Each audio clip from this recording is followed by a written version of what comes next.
Hello friends, welcome to our channel. இன்றைக்கி வந்து பால் கொழுக்கட்டை செஞ்சுருக்கோம். இதுவும் எங்கள் அக்கா செஞ்ச டிஷ்ஷு தான். செம்ம சூப்பராக செஞ்சுருக்கா. ரொம்ப டேஸ்ட்டாக இருக்குது. சின்னவங்கலேருந்து பெரியவங்களும் இருக்கும், எல்லாேருக்கும் இந்த பால் கொழுக்கட்டை பிடிக்கும். இந்த ரெசிபி ட்ரை பண்ணிவிட்டு எனக்கு கமெண்ட் பண்ணி சொல்லுங்கள் எப்படி இருந்ததுன்னு சொல்லிட்டு. அதுக்கு தேவையான பொருட்கள் என்னென்னு பார்த்துக்கலாம். அரிசி மாவு, வெல்லம், தேங்காய் திருவல், தேவையான உப்பு சேர்த்துக்கலாம். ஃபஸ்ட்டு ஒரு பவுலில் நம்ம ஒரு கப்பு அரிசி மாவு, தேவையான உப்பு சேர்த்துக்கலாம். ஒரு 2 டேபிள் ஸ்பூன் நெய் போட்டுக்கலாம். நெய் போட்டு நல்லா கலந்து விட்டுட்டு, நான் ஆல்ரெடி சுடு தண்ணி காய வச்சுருக்கேன். சுட சுட இருக்கணும் தண்ணி. சுடு தண்ணி ஊற்றி நல்லா மிக்ஸ் பண்ணிக்கணும். மாமூலாக நீங்கள் அரிசி ரொட்டிக்கு மாவு பிசைங்க அந்த மாதிரி அந்த ரொட்டி பதத்துக்கு இந்த மாவை நம்ம பிசைஞ்சு ரெடி பண்ணிக்கணும். பாருங்கள், இந்த மாதிரி மாவு ரொம்ப சாஃப்டாக இருக்கும். நல்லா பிசைஞ்சிக்கணும். மாவு சுடு தண்ணி ஊற்றி பிசைறதுனால கை வைக்கும்போது கொஞ்சம் சுட சுட இருக்கும். அதனால கொஞ்சம் ஆறின பிறகு இந்த மாதிரி நம்ம குட்டி குட்டி பால் செஞ்சுக்கலாம்.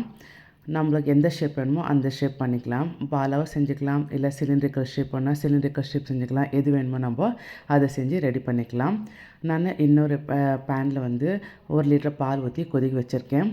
இந்த உருண்டெல்லாம் நம்ம ரெடி பண்ண பிறகு இந்த பாலில் இது போட்டு நம்ம வேக வைக்கணும். பாருங்கள், பாலெல்லாம் ரெடி பண்ணியாச்சு. இப்போ பால் நல்லா காஞ்சிச்சு. கொதி நல்லா வந்த உடனே இந்த உருண்டை பண்ணி வச்ச கொழுக்கட்டை இதில் போட்டு ஒரு 10 நிமிஷம் நல்லா வேகட்டும்னு விட்டுடலாம். இது பாருங்கள், ஒன்று ஒன்றா போட்டுட்டு கலந்து விடக்கூடாது. ஃபஸ்ட்டே போட்டு கலக்கக்கூடாது. போட்டுட்டு கொஞ்சம் நேரம் விட்டு கலந்து விடணும். ஃபஸ்ட்டு இது போட்டு 10 நிமிஷம் வேகட்டும் மூடி வைக்கலாம். அதுக்குள்ளே நம்ம வெல்லத்தை வந்து காய்ச்சி எடுத்துக்கலாம். வெல்லம் வந்து பாகுக்காக வேண்டாம், வெல்லம் கரைஞ்சால் போதும். வெல்லம் கரைச்சிட்டு இந்த வெந்த கொழுக்கட்டைக்கு நம்ம வந்து வெள்ளை தண்ணி எடுத்து ஊற்றணும் ஸ்வீட்னஸ்க்காக. இது பாருங்கள், அந்த கொழுக்கட்டை வெந்துடுச்சு. நம்ம இந்த வெல்லத்தை காய்ச்சினது வடிகட்டி சேர்த்துட்டோம். ஸ்வீட் தன்மை நல்லா இது எல்லா கொழுக்கட்டைக்குள்ளே சேரணும். அதனால இன்னும் ஒரு 10 நிமிஷம் கொதிக்க விடலாம். அது கூட கொஞ்சமாக ஏலக்காய் தூள் சேர்த்துருக்கோம். இது நல்லாமே இந்த வெல்லத்தோட ஸ்வீட்னஸ் எல்லாமே இந்த கொழுக்கட்டைக்குள்ளே ஈரணும். அது ஆன உடனே ஃப்ளேம் ஆஃப் பண்ணிட்டு நாம் ஒரு கப்போல் தேங்காய் பால் எடுத்துன்னு இருக்கோம். இது ஃப்ளேம் ஆஃப் பண்ணிட்டு தான் ஊற்றணும், அப்படியே ஊற்றிட வேண்டாம்.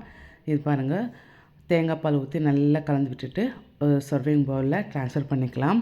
சுட சுட பால் கொழுக்கட்டை ரெடி ஆகிடுச்சு. வாங்க சாப்பிடலாம். கண்டிப்பாக இந்த ரெசிபி உங்களுக்கு எல்லாருக்கும் பிடிக்கும். ட்ரை பண்ணிவிட்டு எனக்கு மறக்காமல் கமெண்ட் பண்ணி சொல்லுங்கள். தேங்க்யூ.